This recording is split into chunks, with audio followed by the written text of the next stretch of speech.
যোৱাকালি আমাৰ আলোচনা হৈছে যে কোনোবা দলে যদি আমাক সহায় কৰিবলৈ আগবাঢ়ি আহে আমাৰ কোনো ৰিজেক্ট কৰাৰ কোনো প্ৰশ্ন নাহে ইউপিপিএল কৈছে আমি সমৰ্থন কৰিম আমি ৰিজেক্ট কৰা নাই আৰু CM ডাঙৰীয়াও আমাক ষ্টেটমেণ্টত আমি দেখিবলৈ পাইছোঁ যে NDA হিচাপে আমি একেলগে কাম কৰিম তো আমি আদৰণি জনাইছোঁ আৰু সেই কথাটো লৈ পেলাই কালি বা পৰহি আমাৰ মাজত ভাল এটা ডিসকাশন হ'ব PPF দলৰ মাজত PMB তো কথা হেতুই CM ডাঙৰীয়াক CM ছাৰক আজি আবেলি 6টা বজাত আমাক এপইন্টমেন্ট দিছে আমি আলোচনা কৰিম তাৰমানে আমাৰ এটোটো নিয়ম আছে অসমৰ বছক যদি নামাতে কেনেকৈ হ'ব আমাৰ ওভাৰটেকিংৰ অসমৰ চিফ মিনিষ্টাৰ ডাঙৰীয়াক যদি নামাতে আমাৰ ভুল হ'ব গভৰ্ণৰ ডাঙৰীয়াক আমি যেনেকৈ মাতিছে চিফ মিনিষ্টাৰ ডাঙৰীয়াকো মাতিব লাগিব আমি ইনভাইটেশ্যন দিবলৈ যাম কথা হেতুই আৰু সেন্ট্ৰেলৰ কাবাক মাতিব নেকি সেন্ট্ৰেল গভৰ্ণমেণ্টৰ সেন্ট্ৰেলতো আমি চেষ্টা কৰিম কোনোবা কেবিনেট মিনিষ্টাৰ আনিব পাৰে নেকি মুঠতে এজন কেবিনেট মিনিষ্টাৰ আনিবৰ কাৰণে আমি চেষ্টা কৰিম বাস আৰু আপোনাৰ কি লক্ষ্য কি হ'ব এবাৰ বিটিসিৰ লক্ষ্য কি হ'ব কথা একটাই বিটিসি স্বাৰ্থত বিটিসি বাকি ৰাইজৰ স্বাৰ্থত আমি যাৰ লগত থাকিলে ভাল হ'ব এটো আমি চিন্তা কৰিম বিটিসিৰ এবাৰ লক্ষ্য কি হ'ব আপোনাৰ বিটিসিৰ লক্ষ্যটো এক নম্বৰ মাটি ফাটা সিধা কথা হাগ্ৰামা মহিলাৰ কিং আছিলে কিং হৈ আছে হৈ থাকিব এটো আছে না নাই এটো পাব্লিক অপিনিয়ন ৰাইজে ক'ব আমাক আজিৰ দিনত ৰাইজে আমাক BPF দলক মেন্ডেট দিছে এটো আমি সন্মান দিব জানিব লাগিব আৰু আমি সন্মান দিছো সন্মুখৰ কিবা প্ৰত্যাহ্বান আছে নেকি এনেকুৱা নাই এনেকুৱা নাই 5 বছৰ পিছত পুনৰবাৰ কেনেকুৱা ধৰণৰ ব্যতিক্ৰমীৰে এবাৰ আগবাঢ়িব আপোনালোকে দেখা নাই আমাৰ BPF দলৰ যিখিনি ইলেকশ্যনৰ সময়ত যিখিনি ৰাইজৰ ওচৰৰ প্ৰতিশ্ৰুতি দি পেলাই যিখিনি কথাবিলাক আমি প্ৰচাৰ কৰি আছে নিশ্চয় বিটিসিৰ বাকি ৰাইজে সকলো শ্ৰেণীৰ ৰাইজে নিশ্চয়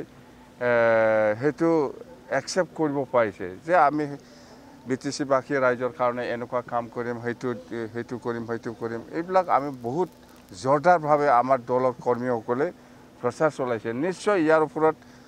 বিটিসি বাকি ৰাইজে নিশ্চয় বিশ্বাস কৰিব পাৰিছে যাৰ ফলত আজি BPFক এনেকুৱা ধৰণত সহায় কৰিছে আৰু আমি পাহৰি নাযায় মুঠতে ৰাইজে যেনেকৈ আমাক সহায় দিছে সমৰ্থন দিছে আমিও এনেকুৱা ৰাইজক সমৰ্থন দি পেলাই সাকসেস কৰিব কাৰণে আমি চেষ্টা কৰিম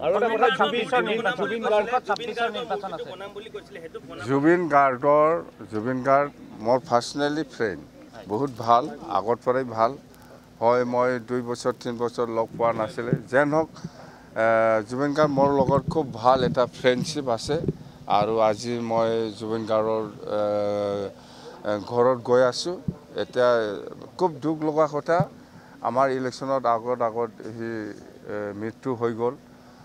তো আমি সন্মান কৰোঁ কিন্তু জুবিন গাৰ্গক আৰু সদায় আমি সন্মান দি পেলাই সন্মান কৰি যাম জুবিন ঢুকুৱাৰ লগতে আপোনালোকে প্ৰথম শোক প্ৰকাশ কৰিছিল প্ৰথম মই যেতিয়া কোকৰাঝাৰত এটা পাব্লিক মিটিং আছিলে তেতিয়া মই শুনাৰ লগত আমি কণ্ডলেন্স মেছেজ বিটিসি তৰফৰ পৰা আমি দিছোঁ আৰু তাৰ আত্মাটো যাতে শান্তিপূৰ্ণভাৱে ভগৱানে বা ঈশ্বৰে বা আল্লাহে জাগা দিয়ে তাৰ কাৰণে আমি প্ৰাৰ্থনা কৰিছোঁ প্ৰতিমূৰ্তি বনোৱাৰ কথা কৈছিলে আপুনি আমি বনাম সেইটো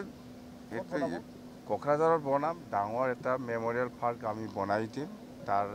স্মৃতিৰ কাৰণে স্মৃতি মানে মেমৰিয়েল পাৰ্ক আৰু তাৰ ষ্টেচু আমি বনাম CM ছাৰৰ লগত মিটিঙৰ এজেন্ডা কি হ'ব পাৰে এজেন্ডা হেতুই আমি ইনভাইটেশ্যন দিম আমি 3 তাৰিখত ডেট ফিক্স